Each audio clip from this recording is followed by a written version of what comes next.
தமிழ் பேசும் மக்கள் அனைவருக்கும் வணக்கம். வரவிருக்கும் ஏப்ரல் மாதம் முதல் அமலுக்கு வரும் சில முக்கிய மாற்றங்கள் மற்றும் அறிவிப்புகள் குறித்த விரிவான தகவல்களை இப்போது காணலாம். ரேஷன் கார்டு தொடங்கி வங்கி விதிகள் வரை நம் அன்றாட வாழ்க்கையில் தாக்கத்தை ஏற்படுத்தக்கூடிய பல முக்கிய அறிவிப்புகள் வெளியாகியுள்ளன. முதலாவதாக, ஒவ்வொரு இல்லத்தையும் நேரடியாக பாதிக்கக்கூடிய அன்றாட வாழ்க்கை தொடர்பான மாற்றங்களை குறித்து விரிவாக பார்ப்போம்.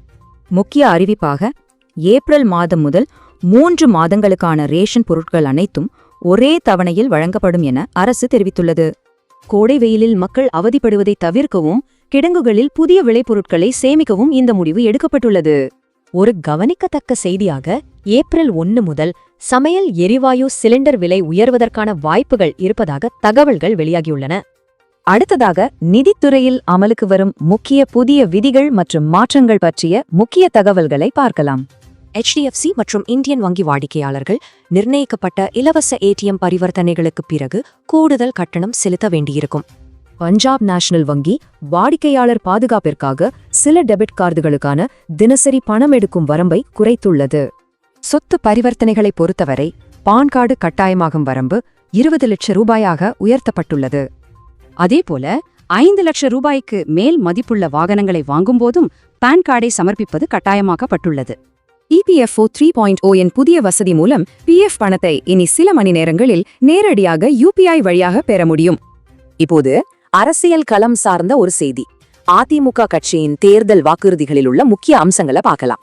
नाजरीन, एक अहम बात नोट कर लें कि ये सिर्फ इंतखाबी वादे हैं, मौजूदा स्कीमें नहीं.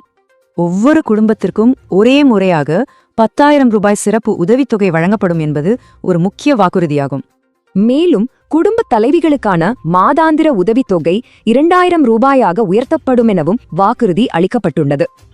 இவை தவிர இலவச வீட்டு உபயோகப் பொருட்கள், கல்வி கடன் ரத்து, இலவச பேருந்து பயணம் போன்ற பல அறிவிப்புகளும் இதில் அடங்கும்.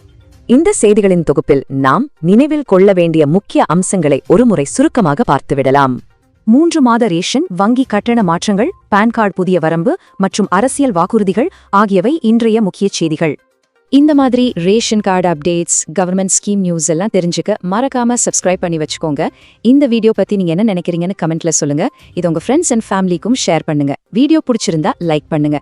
தமிழ் பேசும் அனைவருக்கும் நன்றி.